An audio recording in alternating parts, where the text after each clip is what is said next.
సామాజిక అస్త్రం నెంబర్ 1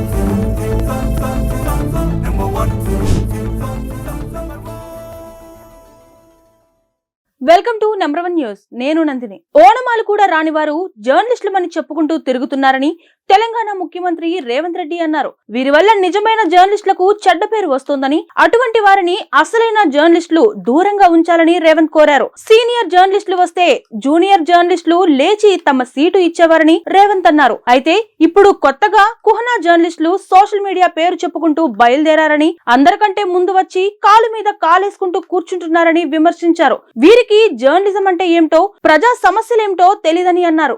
అటువంటి వారి పట్ల జాగ్రత్తగా ఉండాలని రేవంత్ రెడ్డి హెచ్చరించారు. పాత్రికేయ మిత్రులకు నేను విజ్ఞప్తి చేస్తున్నా, మీరు డిఫరెన్షియేట్ చేయండి, వాళ్ళని వేరుగా కూర్చోబెట్టండి. వాళ్ళు మేము ఒక్కటి కాదని ఒక భావాన్ని ప్రజలకు కల్పించాల్సిన అవసరం ఉంది.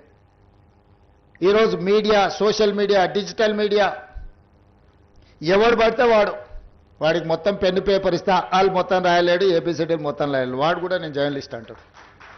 ఏం జర్నలిస్ట్ అంటే నేను సోషల్ మీడియా జర్నలిస్ట్ని అంటాడు. వాళ్ళ పేరు పక్కనే జర్నలిస్ట్ అని పెట్టుకుంటాడు. అది మొత్తం వాళ్ళ ఇంటి పేరే అయినట్టు, వాళ్ళ తాతలు ముత్తాతల నుంచి జర్నలిజంలో పుట్టి పెరిగినట్టు జర్నలిస్ట్ ఎల్లయ్య, జర్నలిస్ట్ పుల్లయ్య అని పెట్టుకుంటారు. వాడు ఎప్పుడైనా జర్నలిజం స్కూల్లోనే చదివిండా, లేకపోతే ఓనమాలు మొత్తం అన్నీ వస్తాయంటే ఆ రెండు రావు. జర్నలిజం అక్షరం ముక్క కూడా ఒకప్పుడు, కానీ ఈరోజు అది ఏమీ లేదు. ఎక్కువ ఆవారగా రోడ్ల మీద తిరిగేటోడు, ఎక్కువగా తిట్లు వచ్చినోడు, ఏదంటే అది మాట్లాడేటోడే ఈరోజు జర్నలిస్ట్ అనే ముసుగు తోడుకొని సోషల్ మీడియాలో అందరి పట్ల అసహ్యకరమైన భాషను ఉపయోగించే పరిస్థితులు వచ్చినాయి. అందుకే ఈరోజు రాజకీయ పార్టీ నాయకులుగా మేము మాట్లాడితే మీరు కూడా అప్పుడప్పుడు మాట్లాడతారు కదా సార్, మరి మీ సంగతి ఏందని అడుగుతారు. మరి అవతలలో అట్లా మాట్లాడితే సమాధానం ఎట్లా చెప్పాలో నాకు దారి దొరకడం లేదు. పత్రికా సమావేశాలకు కూడా ఎవడు పడితే వాడు లోపలికి వచ్చేసి మీకంటే ముందుగాల ముందల కూర్చోలో కూర్చుంటాడు. ఇంతకుముందు నేను చూస్తున్నాను, ఒక 15 సంవత్సరాల క్రితం నేను ప్రజాప్రతినిధిగా ఎన్నికైనప్పుడు పత్రికా సమావేశాలు పెడితే సీనియర్ రాగానే సీనియర్ జర్నలిస్ట్ ఏ పేపర్ అన్నా ఉండని, లేకపోతే ఏ టీవీ అన్నా ఉండని, జూనియర్స్ ఎవరైనా ఉంటే సీనియర్స్ వస్తే ముందల సీట్లో కూర్చున్న వాళ్ళు కూడా లేచి వాళ్ళకి సీట్ ఇచ్చి వెనక్కి వెళ్ళి కూర్చున్న వాళ్ళు, ఒకవేళ సీట్ లేకపోతే పక్కకు నుంచొని నోట్ చేసుకునేది. ఒక బాధ్యత, ఒక గౌరవం, ఒక మర్యాద. వాళ్ళ యాజమాన్యాలు ఎవరున్నా జర్నలిస్టుని ఒక గౌరవించుకునే పరిస్థితి ఉండే. ఇప్పుడు ఆ పరిస్థితి పూర్తిగా దెబ్బతిన్నది. వాడు ఖాళీగా ఉంటాడు కాబట్టి 3 గంటల ముందే వచ్చి ముందల కుర్చీలో కూర్చుంటాడు, కాలు మీద కాలు వేసుకొని.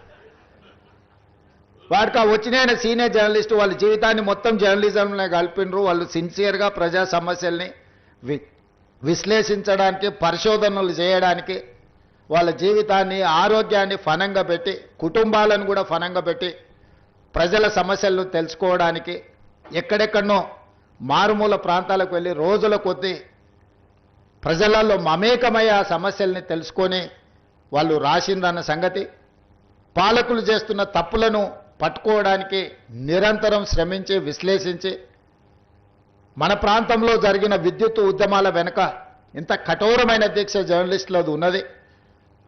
సరళీకృత విధానాలు వచ్చినప్పుడు ఆ సరళీకృత విధానాలు దేశ సంపదను పెట్టుబడిదారులు ఏ విధంగా కొల్లగొడతారని ఆనాడు విశ్లేషించిన జర్నలిస్టులకు ఈరోజు వచ్చినోనికి వాళ్ళ గురించి ఓనమాలు కూడా తెలియని పరిస్థితి. వాళ్ళు వస్తే కనీసం కూర్చోమని చెప్పాల్సిన కనీస మర్యాద పాటించాలన్న ఇంగిత జ్ఞానం కూడా కోల్పోయిన వాళ్ళు ఈరోజు వచ్చి మేము పత్రికా సమావేశాలు పెట్టినప్పుడు ముందల వరుసలు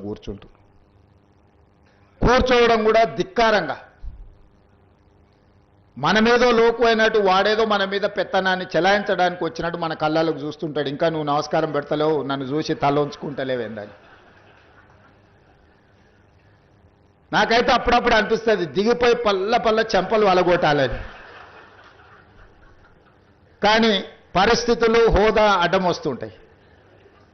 గతంలో జర్నలిస్టులను చూస్తే మర్యాద ఇచ్చి పలకరించి ప్రెస్ మీట్ అయిపోయిన తర్వాత వాళ్ళతో 10 నిమిషాలు మాట్లాడి మేము చెప్పిన దాంట్లో ఏమన్నా లోపాలు ఉన్నాయా, లేకపోతే మేము చెప్తున్న ఉద్దేశం ఇదే అని.